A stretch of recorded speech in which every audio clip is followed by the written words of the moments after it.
For decades, our natural freedoms and civil liberties have been steadily eroding. Since the end of World War II, rather than greeting a brave new dawn of peace and prosperity, which was promised to us by our gallant leaders, we have in fact seen a steep rise in fascist governance steadily creep into our world and slowly take over our lives. This tiptoe tyranny has operated through stealth and deception, following the commercial agenda of special interests operating from behind the veil. As an activist in social justice for almost 20 years, I have traveled the globe a great many times.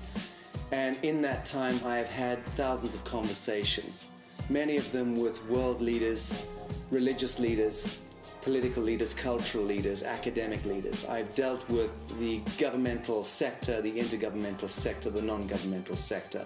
I've also dealt with grassroots activists in all walks of life. I will tell you that in the countless conversations and meetings that I've had around the world, one central theme has emerged time and time again.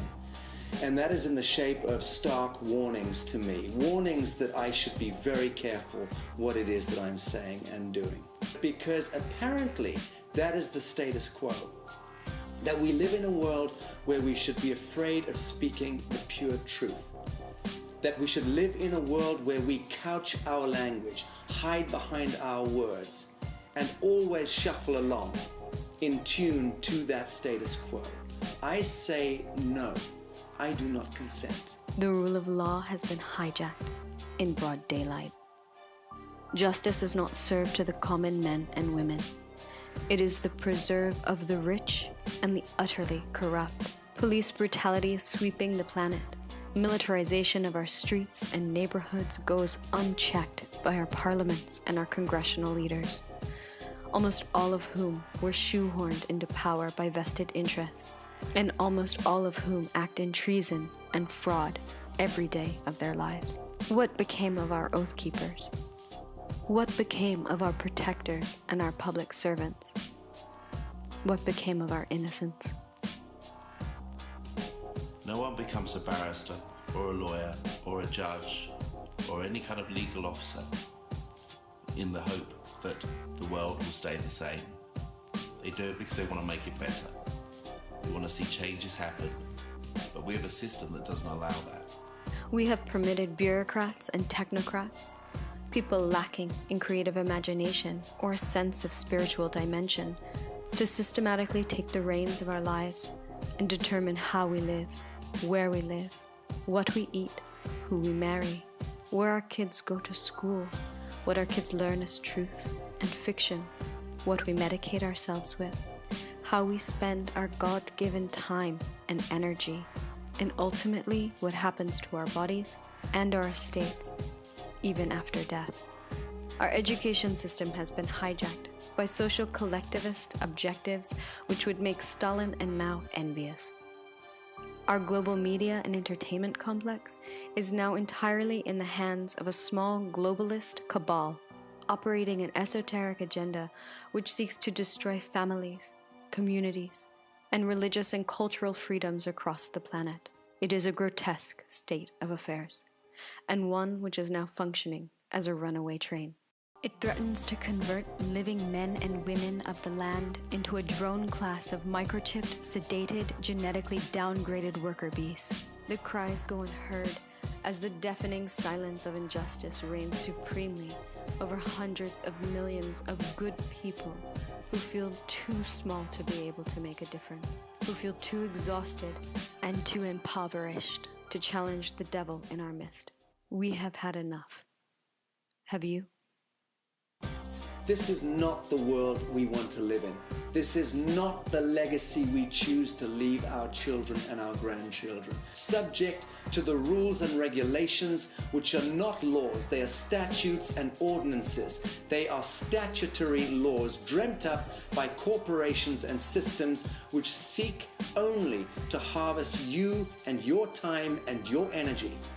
Fair play is missing in our courtrooms. They have become franchises, owned, operated, and dominated by special interests.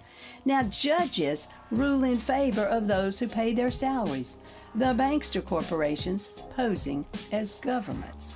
Now, natural justice tends upon twin pillars that are really easy to understand. Number one, do no harm. And number two, do not allow others to harm you. The ITNJ doesn't just come from the grassroots. It comes out of the grassroots and into the mainstream. It includes us lawyers, us judges, police officers, all of us who want to see justice prevail. It is for the people, it is by the people, and it is making a change.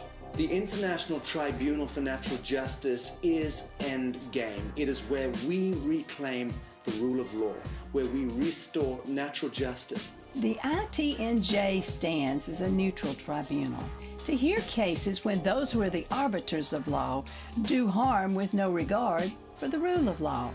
Agents posing as public officials will not have the immunity of the corporate veil. They will be held accountable just as the judges at Nuremberg were held accountable when they followed orders that were both unconscionable and unconstitutional. There are many things that have happened in this world that are wrong and continue to happen.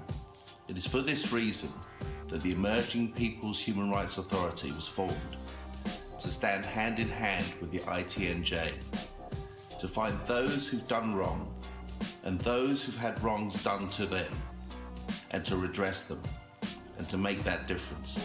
Join us as we move toward the ceremonial seating of the ITNJ on the 15th of June. That is the 800th commemoration of the Magna Carta. That is where you and I and thousands of others around the world say no more.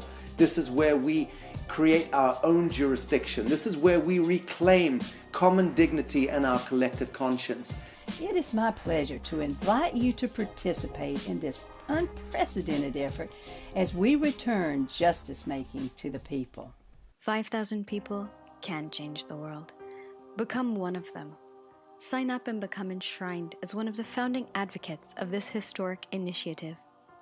This is your court, by the people, for the people. Raise your voice with the rising chorus and contribute to the world you want to live in. It's time we stand together for justice. If you don't, who will?